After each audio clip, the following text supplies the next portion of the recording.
Всем привет! В середине сентября в Хьюстоне на аукционе Barrett Jackson будет выставлен на продажу, казалось бы, обычный с виду Porsche 928.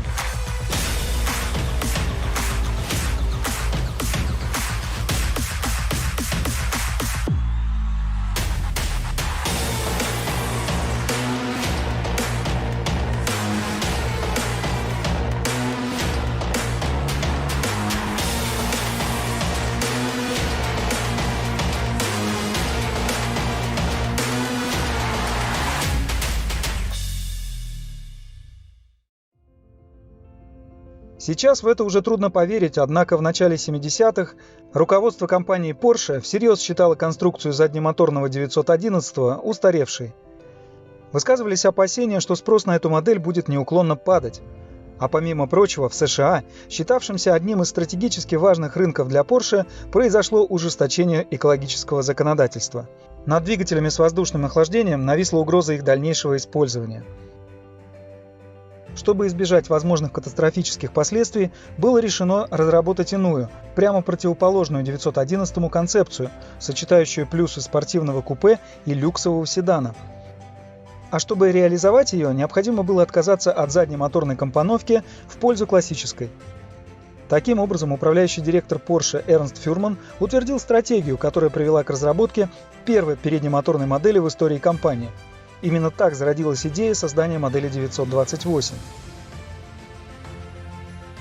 Однако разразившийся нефтяной кризис 70-х заставил отложить эти планы до лучших времен. Поэтому первой серийной переднемоторной моделью стала относительно недорогая четырехцилиндровая модель 924. Также достаточно много времени заняли споры внутри компании по поводу силового агрегата, планируемого установить на 928. С одной стороны, выдвигалась идея соединения двух рядных пятицилиндровых блоков Audi в мотор V10, а с другой – применение 5-литрового V8 мощностью 300 лошадиных сил. В итоге рост цен на топливо положил этим спорам конец, и в качестве компромисса был выбран 16-клапанный алюминиевый двигатель V8 объемом 4,5 литра с расположением цилиндров под углом 90 градусов. Он был оснащен механическим впрыском топлива Bosch K-Jetronic и выдавал мощность 240 лошадиных сил. На американском рынке этот двигатель выдавал 219 лошадиных сил. Porsche 928 был представлен в марте 1977 года на Женевском автосалоне и уже к концу года поступил в продажу. Технически он повторял конструкцию Porsche 924. Двигатель жидкостного охлаждения располагался продольно спереди, а коробка передач на задней оси в одном блоке с дифференциалом. И да, схема Transaxle обеспечила идеальную развесовку по осям 50/50. Передняя подвеска у этих двух машин была одинаковой, но задняя была спроектирована специально для 928 с передовой на то время технологией Weissach Excel. Она состояла из продольных нижних и поперечных верхних рычагов, пружин, телескопических амортизаторов и стабилизатора поперечной устойчивости. Вся эта система работала с целью устранения избыточной поворачиваемости, стабилизируя задние колеса. Данный эффект можно назвать пассивным рулением задними колесами, внесшим большой вклад в активную безопасность автомобилей класса Gran Turismo. Автомобиль оснащался дисковыми тормозами с усилителем, речным рулевым управлением ZF, легкосплавными колесами в виде круглого диска старого телефона. Покупатель мог выбрать либо пятиступенчатую механическую, либо трехступенчатую автоматическую коробку передач. Как показали продажи, и лишь только 20% клиентов предпочитали механику. Его дизайн был разработан Вольфгангом Мёбиусом под руководством уроженцем Риги Анатолия Лапина. Дизайнерские решения были сосредоточены на таких идеях, как длинный клиновидный капот, округлой задней части, трапециевидных боковых стеклах и крышке багажника, совмещенной с задним стеклом, как у хэтчбека. С целью уменьшения веса двери, передние крылья и капот изготавливались из алюминия вместо листовой стали, а обтекаемые интегрированные бамперы – из полиуретана. Встроенные в передние крылья фары с электроприводом размещались не под всплывающими колпаками, как у Porsche 924, а были поднимающимися, как у Lamborghini Miura. В закрытом положении они смотрели вверх, а в открытом располагались вертикально.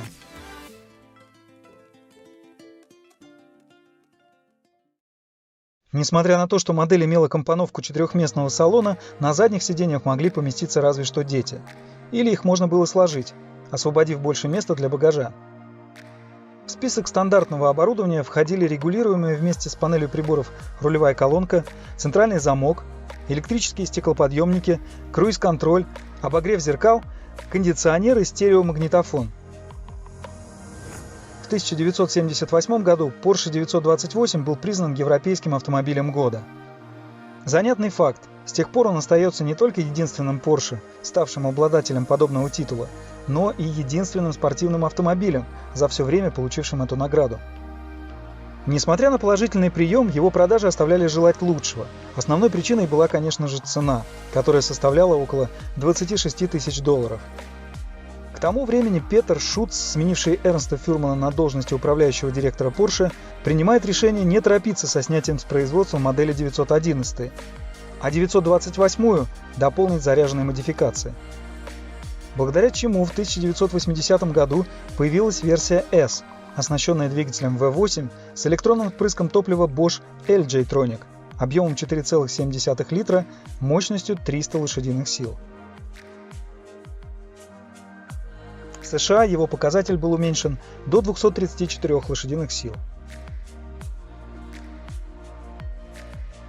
Автомобиль можно было отличить по более широким шинам, боковыми защитными полосами в цвет кузова, а также передним и задним спойлерами. Эта версия выпускалась до 1986 года, пока на ее замену не пришла модификация S4. Под капотом стоял уже 32-клапанный мотор V8 объемом 5 литров и мощностью 320 лошадиных сил с двумя распредвалами, обеспечивающий купе максимальную скорость в 274 км в час.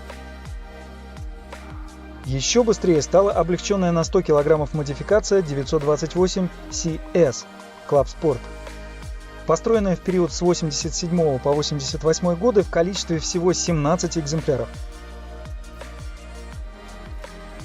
В 1989 в продажу поступила версия 928 GT. Мощность того же 5-литрового двигателя была увеличена до 330 лошадиных сил, а в стандартную комплектацию вошли система контроля давления в шинах и самоблокирующийся дифференциал. Наконец, в 1991 году на смену вариантам S4 и GT пришла последняя модификация 928 GTS.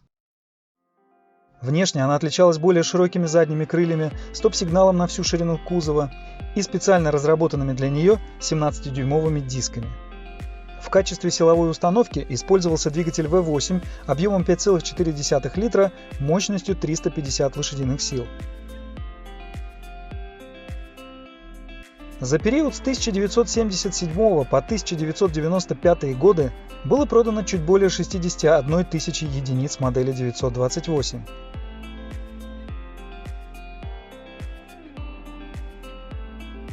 Главным достоинством 928 было то, что он был настоящим гран-туризмо.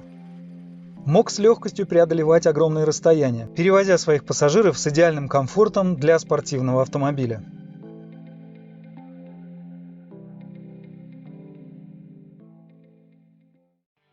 Но вернемся к спортивному купе, о котором мы завели разговор в начале ролика.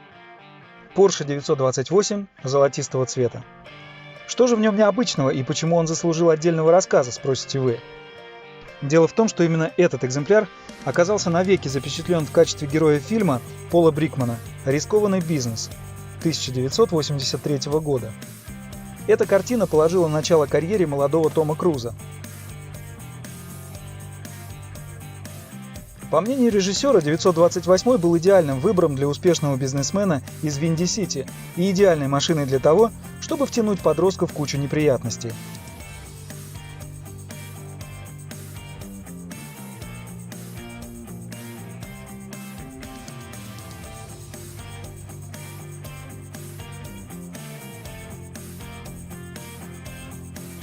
Нет, это не тот автомобиль, который оказался затопленным в озере Мичиган. Во время съемок было задействовано несколько 928-х, но именно этот был основным транспортным средством и получил большее количество времени на экране.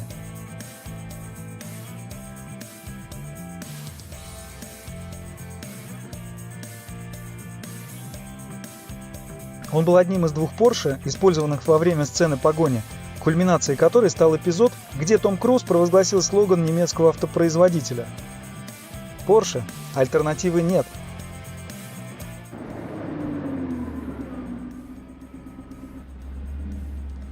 Porsche.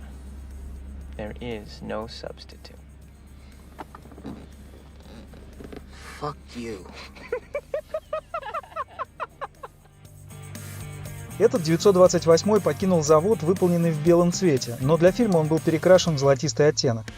После съемок купе вернулось в Калифорнию. За свою жизнь он был частым гостем многих музеев и выставок. Так, например, он в течение года выставлялся в Porsche Cars North America, а также некоторое время был частью выставки Porsche Effect в автомобильном музее Петерсона.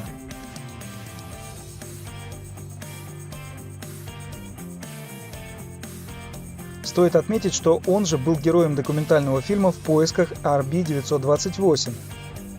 В нем режиссер Льюис Джонсон ведет хронику своего путешествия с целью отыскать этот экземпляр из фильма.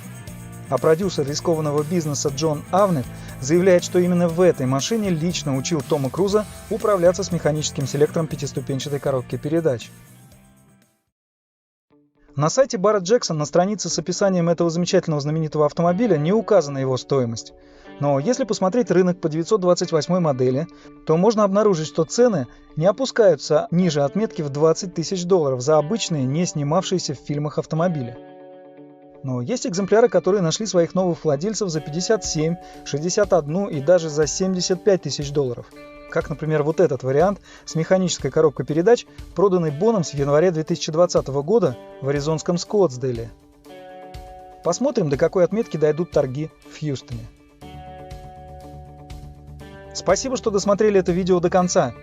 Как всегда, желаю всем здоровья, ну а пока.